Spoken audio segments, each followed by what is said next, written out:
Hello दोस्तों, मेरा नाम पंकज जाटव है। जैसा कि आपको पता है, मैं एक पशु चिकित्सक हूं। मैं आपके सामने एक नया केस लेके आया हूं। देखिए, यह केस है यूरिया पॉइजनिंग का। पशु मालिक ने हमें बताया है कि जानवर ने गलती से यूरिया खा लिया है। यूरिया उनने भूसे में रखा हुआ था, जो कि थोड़ी मात्रा में पशु ने खा लिया है। सुबह का केस था ये। देखिए, अब यूरिया खा लिया है तो उसका सिम्टोमेटिक ट्रीटमेंट कर दिया गया है। और सबसे पहले इसका इंजेस्टा बाहर निकालने की कोशिश की जा रही है, स्टमक ट्यूब को पास करके स्टमक में। और फिर इसका इंजेस्टा बाहर निकाला जाएगा, जिससे कि जल्दी से जल्दी रिकवरी हो सके। देखिए कितनी फूली हुई गाय है। मॉर्निंग में ये केस आया था। हम स्टमक ट्यूब को पास कर रहे हैं। यह स्टमक ट्यूब में पहले से हमने तेल लगा लिया था, जिससे कि कम से कम फ्रिक्शन हो। और गाय की हालत भी बहुत ज़्यादा सीरियस है, आप देख सकते हैं। इस प्रकार से सबसे पहले गर्दन को थोड़ा ऊपर किया जाता है, फिर गर्दन के ऊपरी भाग से धीरे धीरे करके स्टमक ट्यूब को पास किया जाता है। यह स्टमक ट्यूब मेरे पास तो नहीं थी, लेकिन गांव से थोड़ी देर में अरेंज कर ली, क्योंकि हर जगह स्टमक ट्यूब ले जाना पॉसिबल नहीं होता। और यह केस बहुत ही अर्जेंट वाले होते हैं। इनमें जानवर बहुत ही कम टाइम देता है बचाने का।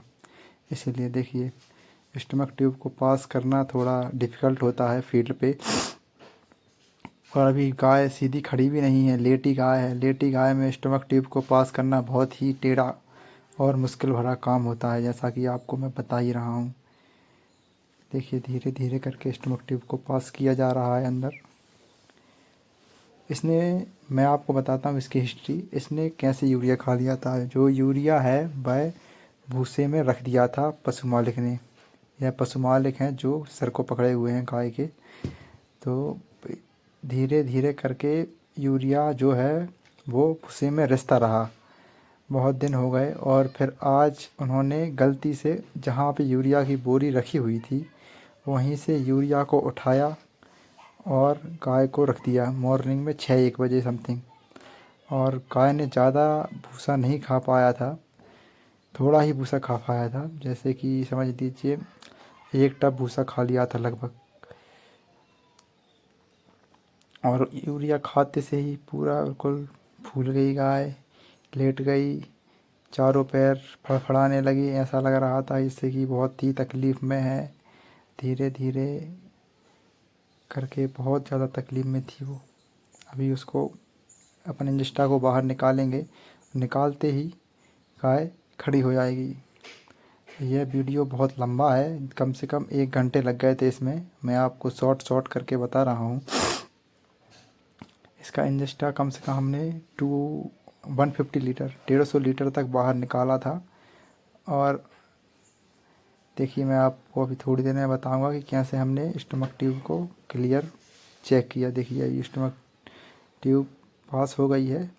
अभी मैं मिरर लगा के इसे चेक करूंगा कि वह ऑसियोफेगस में तो नहीं गई है। देखिए, फेरिंग्स में नहीं, फेरिंग्स में नहीं गई है, ऑसियोफेगस में ही है। सांस ले रही है काऊ अच्छी तरह से। चेक कर लिया है मैंने। अब देखिए, जो आहार नाल है उसी में मैंने स्टमक ट्यूब को डाला हुआ है। स्टमक ट्यूब को डालने के बाद हमको पानी का प्रेशर, जो जेट का प्रेशर रहता है, उसे लगाना पड़ता है। जेट के प्रेशर से जो रहता है, अंदर और बाहर दोनों तरफ का मामला एक सा हो जाता है। वाटर का अंदर का वाटर बाहर आने लगता है। देखिए, अभी थोड़ी देर में अपन उसको लगाएंगे। ट्रीटमेंट के बाद अभी ये गाय बिल्कुल स्वस्थ है, चल फिर रही है, खा पी रही है, क्योंकि अब इसको कोई भी समस्या नहीं है। लेकिन यह बहुत ही तेज़ी से करने वाला ट्रीटमेंट है, इसमें टाइम बिल्कुल नहीं देता है जानवर। देखिए, अभी थोड़ी देर में अपन स्टमक ट्यूब को सक्सेसफुल बताएंगे आपको इंजेस्टा बाहर निकाल के। देखिए, वाटर प्रेशर बना लिया है हमने। अब देखिए आप, ये अपने स्टमक ट्यूब के मुंह पे पानी का प्रेशर लगाया और अंदर डाला। अंदर डालते के बाद थोड़ा पानी, थोड़ी देर तक अपन ने उसे होल्ड करके रखा, जिससे कि इक्विलिब्रियम मेंटेन हो सके, अंदर और बाहर का पानी ये आपस में कनेक्ट कर पाएँ।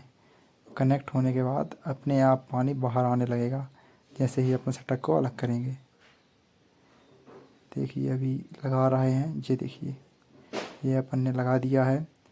अभी थोड़ी देर में आपको पता चल जाएगा कि 100% यह स्टोमक में ही गया है। इंजेस्टा बाहर जैसे आपको दिखेगा, देखिए वो पानी बाहर आ रहा है, वो देखिए इंजेस्टा बाहर आने लगा है। अब इसी तरह कर करके अपन ने कम से कम 150 लीटर इंजेस्टा इसका बाहर निकाला है। और इसके बाद अपन ने सिम्टोमेटिक ट्रीटमेंट जो इंजेस्टर निकालने के बाद होता है उस पर रखा है 2 दिन के लिए। इंजेस्टर निकालने के बाद गाय बिल्कुल खड़ी हो गई थी, चलने फिरने लगी थी, थोड़ा थोड़ा चरने लगी थी, लेकिन अभी उसे अब निगरानी में रखा हुआ है। गाय बिल्कुल स्वस्थ है अभी फ़िलहाल में। और इंजेस्टर को अपन निकाल रहे हैं। देखिए यह यूरिया पॉइजनिंग में ही किया जाता है इस टाइप का काम। आप अगर आपके पास में यूरिया पॉइजनिंग होती है तो आप क्या करते हैं, आप मुझे कमेंट कर बता सकते हैं। देखिए यूरिया पॉइजनिंग का केस है ये जो मैं सॉल्व कर रहा हूँ फील्ड पर। बिल्कुल सुबह 7-8 बज रहे होंगे अभी करीब, जब ही मैंने यह केस सॉल्व किया। पशु मालिक बहुत हताश थे, डॉक्टरों ने मना कर दिया था कि अब कुछ नहीं हो सकता। तब अपन ने इसको यूरिया पॉइजनिंग का ट्रीटमेंट स्टमक ट्यूब द्वारा किया। लास्ट स्टेज होती है ये ट्रीटमेंट की। इससे जानवर को राहत बहुत जल्दी मिलती है। धन्यवाद।